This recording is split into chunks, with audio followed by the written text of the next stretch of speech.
We're always told that building real wealth is all about steady, stable, predictable growth, right? But what if that's just completely wrong? What if the path to getting ahead isn't built on calm seas at all, but on pure chaos? Today, we're diving deep into this idea of the turbulence of wealth.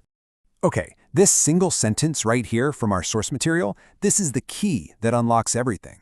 It flips the script completely.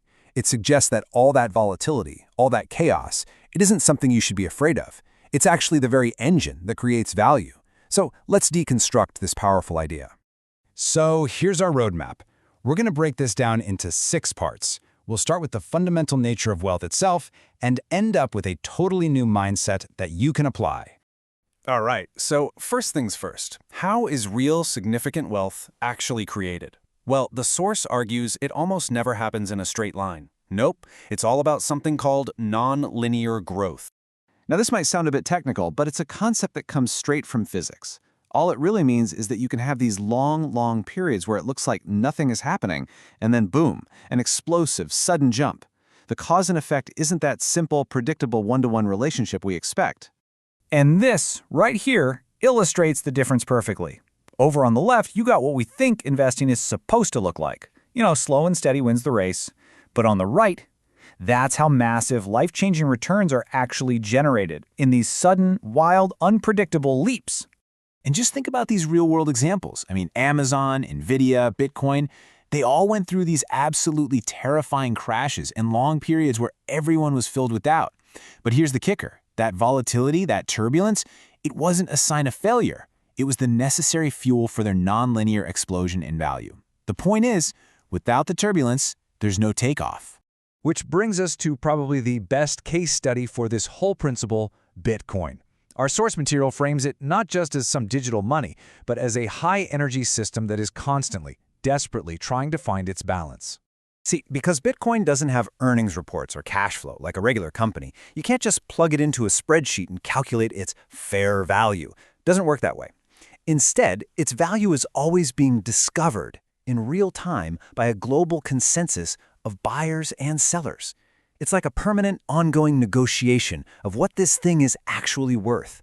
And this is where that physics analogy gets really cool. The system literally consumes real-world energy through mining to create digital scarcity. And just like a system in nature, it's always searching for a stable price, right? An equilibrium. But the path it takes to get there is just filled with chaos, a kind of financial entropy. And we have to understand that part. Okay, this next part, this is the absolute heart of this whole explainer. It's all about these two huge opposing forces that are constantly at war, defining how this system behaves. It's a battle between chaos and order. So on one side, you've got entropy. That's the day-to-day noise, the crazy price swings that feel completely random and make you want to pull your hair out.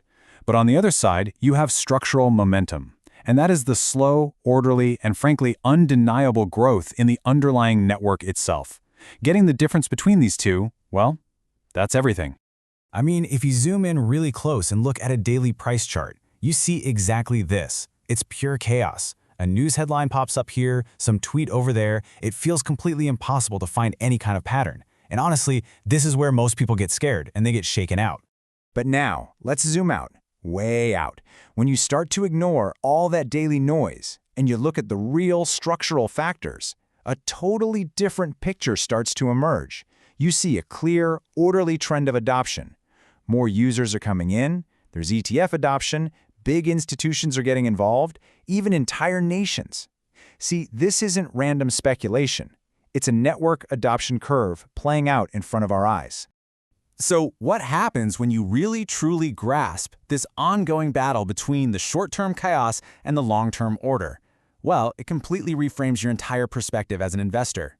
And there it is. That's the payoff. That's the big mindset shift. Because once you believe in that long-term structural momentum, then all those short-term chaotic drops, what investors call drawdowns, they're just not terrifying anymore. They actually become opportunities.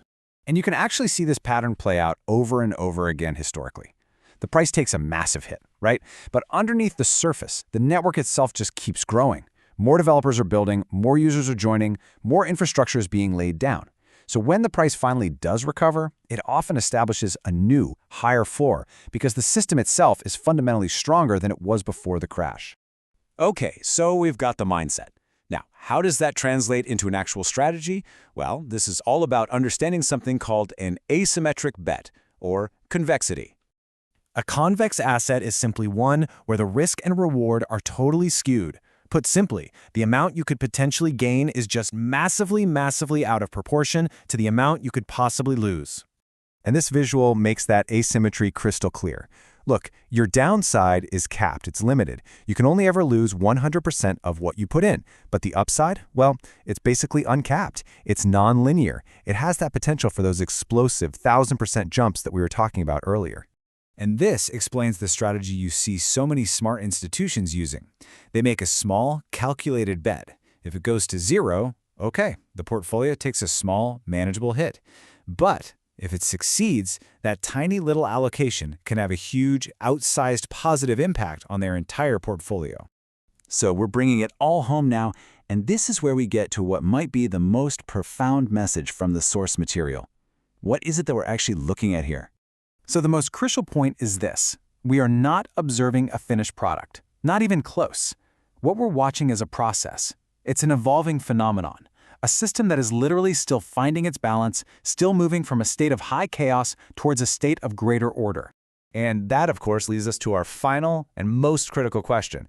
This entire way of thinking, it's all built on one single powerful assumption, that the structural momentum, that network adoption, is going to continue. If that assumption turns out to be wrong, the whole logic gets a lot weaker. But if it holds true, well, it suggests that turbulence is far from over. And that's the powerful idea we want to leave you with.